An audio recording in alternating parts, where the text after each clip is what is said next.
భారతదేశ చరిత్ర అనగానే మనకేం గుర్తొస్తోంది? రాజులు, వాళ్ల యుద్ధాలు, కొన్ని ముఖ్యమైన తేదీలు అంతేనా? కాని అసల కథ అది కాదు. అసలైన హీరో ఎవరంటే ఈ భూమి. ఇక్కడ పర్వతాలు, నదులు, ఈ మైదానాలు ఇవన్నీ కేవలం ప్రకృతి దృశ్యాలు కాదన్మాట. వేల సంవత్సరాలుగా మన కథనే, మన గమనాన్ని నిర్దేశించిన శక్తివంతమైన పాత్రధారులివి. సో మనం భారతదేశ కథను నిజంగా లోతుగా అర్థం చేసుకోవాలంటే ముందు మనం ఈ నేలను అర్థం చేసుకోవాలి. ఈ మాటలో ఎంత నిజముందో చూద్దాం. ఈ భూమి యొక్క భౌగోళిక స్వరూపమే ఇక్కడి చరిత్రకు ఎలా పునాది వేసిందో తెలుసుకోవడానికి మన ప్రయాణాన్ని మొదలుపెడదాం. ఈ పటాన్ని మన నాటకానికి ఒక పెద్ద స్టేజ్లా ఊహించుకుందాం. ఉత్తరాన ఆకాశాన్ని తాకుతున్న హిమాలయాల నుంచి దక్షిణాన ఉన్న ప్రాచీన పీఠభూమి వరకు ప్రతి ఒక్క భౌగోళిక ప్రాంతం భారతదేశ చరిత్రలో ఒక ప్రత్యేకమైన అధ్యాయాన్ని ఎలా రాసిందో మనమిప్పుడు చూడబోతున్నాం. సరే, మన ప్రయాణాన్ని ఉత్తరాన ఈ మహాపర్వతాలతోనే మొదలుపెడదాం. హిమాలయాలు అంటే కేవలం రాళ్ల గుట్టలు కాదు. అవి మన దేశానికి ఒకేసారి ఒక రక్షణ గోడలాగా, వాతావరణాన్ని కంట్రోల్ చేసే ఒక సిస్టంలాగా, ఇంకా ఎన్నో జీవనదులకు తల్లిలాగా పనిచేస్తాయి. 6000 మీటర్లు ఇది హిమాద్రి శ్రేణిలోని శిఖరాల సగటు ఎత్తు. ఒక్కసారి ఊహించుకోండి, ప్రపంచంలోనే అత్యంత ఎత్తైన ఈ పర్వత గోడ శతాబ్దాలుగా ఉత్తరం నుంచి వచ్చే దండయాత్రలను, చలిగాలులను అడ్డుకునే ఒక సహజమైన, ఎవ్వరూ దాటలేని కోటలా నిలబడింది. ఈ స్లైడ్లో మనం చూస్తున్నది భారతదేశ భౌగోళిక శాస్త్రంలో ఒక అద్భుతమైన వైరుధ్యం. ఒకవైపు కొన్ని లక్షల సంవత్సరాల క్రితమే పుట్టి ఇంకా పెరుగుతున్న యువ హిమాలయాలు, మరోవైపు కోట్లాది సంవత్సరాలుగా స్థిరంగా ఉన్న భూమిమీద ఉన్న అత్యంత పురాతనమైన ద్వీపకల్ప పీఠభూమి. ఈ కొత్త పాతల కలయికే భారతదేశానికి ఒక ప్రత్యేకతని ఇచ్చింది. ఈ మహాపర్వత వ్యవస్థలో 3 సమాంతర శ్రేణులు ఉంటాయన్నమాట. అన్నిటికన్నా ఎత్తులో ఎప్పుడూ మంచుతో కప్పబడి ఉండేది హిమాద్రి. దాని కింద మనకు తెలిసిన సిమ్లా, మనాలి లాంటి అందమైన హిల్ స్టేషన్స్ ఉన్న హిమాచల్ శ్రేణి. ఇక చివరగా డెహ్రాడూన్ వంటి విశాలమైన లోయలున్న శివాలిక్ శ్రేణులు.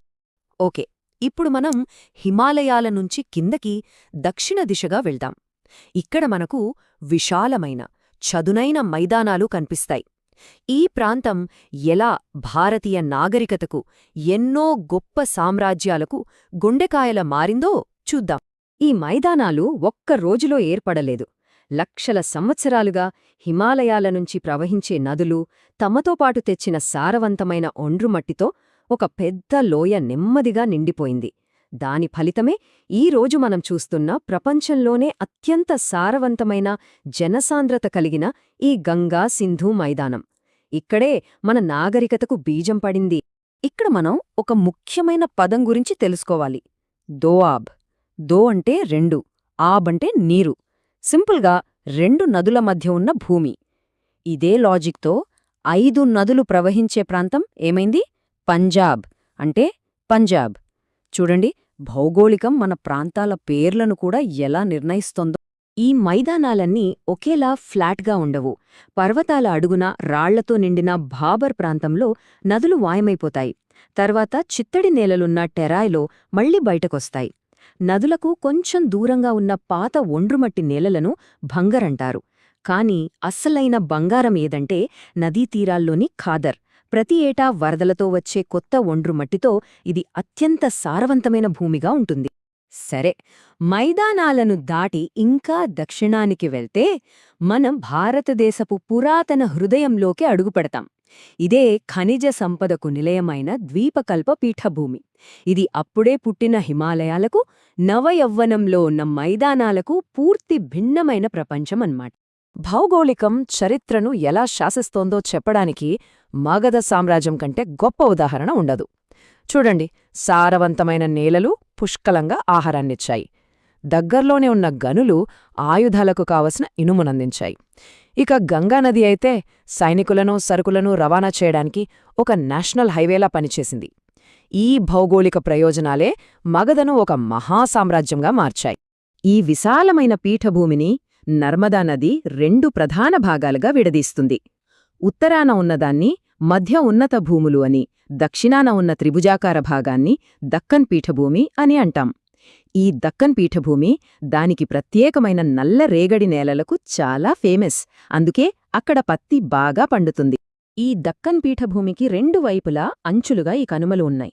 పశ్చిమ కనుమలు ఒక ఎత్తైన కంటిన్యూస్ గోడలా ఉంటాయి. అందుకే చాలా నదులిక్కడే పుట్టి తూర్పువైపు ప్రవహిస్తాయి. మరోవైపు తూర్పు కనుమలు ఈ నదుల ప్రవాహం వల్ల అక్కడక్కడ కటైపోయి తక్కువ ఎత్తులో ఉంటాయి. ఈ ఒక్క తేడానే దక్షిణ భారతదేశంలోని వర్షపాతాన్ని, నదీ వ్యవస్థలను శాసిస్తుంది. ఓకే, ఇప్పుడు భారతదేశపు అంచులకు వెళ్దాం. ఇక్కడి వాతావరణాలు చాలా విభిన్నంగా ఉంటాయి. పశ్చిమాన ఉన్న పొడి ప్రాంతాల నుంచి సముద్రానికి సరిహద్దుగా ఉన్న తీర ప్రాంతాల వరకు మనమిప్పుడు చూద్దాం. అసలు థార్ ఎడారి ఎందుకు ఏర్పడింది? దానికి ప్రధాన కారణం ఈ ఆరావళి పర్వతాలు. అరేబియా సముద్రం నుంచి వచ్చే తేమగాలులకు ఈ పర్వతాలు అడ్డుగా ఉండకుండా సమాంతరంగా ఉంటాయి. దాంతో ఆ గాలులను ఆపలేవు. అందుకే వర్షం కురవదు. ఆ పర్వతాల అవతలవైపు ఈ ప్రాంతం మొత్తం పొడిగా, ఎడారిగా మారిపోయింది. దీన్నే వర్షఛాయ ప్రభావం అంటారు. ఏడాదికి 150 మిల్లీమీటర్ల కన్నా తక్కువ. ఇది ఇక్కడ కురిసే సగటు వర్షపాతం. పోల్చి చూస్తే మన దేశంలోని చాలా నగరాల్లో ఇంతకంటే ఎక్కువ వర్షం ఒక్క రోజులోనే కురుస్తుంది. ఈ ఒక్క నెంబర్ చాలు ఇక్కడి జీవన పరిస్థితులు ఎంత కఠినంగా ఉంటాయో చెప్పటానికి. భారతదేశానికి ఉన్న 2 తీరాలు అస్సలు ఒకేలా ఉండవు. పశ్చిమ తీరం చూస్తే ఇరుకుగా కొండలతో ఉంటుంది. ఇది సహజ ఓడరేవులకు చాలా అనుకూలం. కాని తూర్పు తీరం చాలా విశాలంగా నదులు తెచ్చిన సారవంతమైన ఒండ్రుమట్టితో నిండి ఉంటుంది. అందుకే కావేరి, గోదావరి, కృష్ణా నదులు ఏర్పరుచే డెల్టాలను దక్షిణ భారతదేశపు ధాన్యాగారాలు అని పిలుస్తారు. సో, ఇప్పటివరకు మనం చూసిన ఈ విభిన్న భౌగోళిక వేదికలన్నీ కలిసి భారతదేశంలోని సంక్లిష్టమైన మానవ జీవన వైవిధ్యాన్ని ఎలా సృష్టిస్తున్నాయో ఇప్పుడు ఒక్కసారిగా చూద్దాం.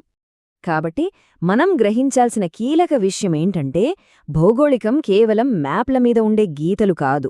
ఉత్తరాన గోధుమ, తూర్పున వరి తినడానికి కారణమదే. మన సంస్కృతులు, మన రాజకీయాలు, మన చరిత్ర ప్రతీదీ ఈ నేలతో ముడిపడి ఉంది. ఈ అపారమైన వైవిధ్యమే భారతదేశానికి ఒకేసారి బలం మరియు కొన్నిసార్లు ఒక పెద్ద సవాలు కూడా. మనం ముగించే ముందు ఈ ప్రశ్న గురించి ఆలోచిద్దాం. వేల సంవత్సరాలుగా భారతదేశ చరిత్రను తీర్చిదిద్దిన ఈ భౌగోళిక స్వరూపాలు ఇప్పుడు మారుతున్న వాతావరణ పరిస్థితులకు ఎలా స్పందిస్తాయి? మరి ఆ మార్పులు భారతదేశ భవిష్యత్తు కథను ఎలా ప్రభావితం చేస్తాయి? ఇది మనం అన్వేషించాల్సిన తదుపరి అధ్యాయం.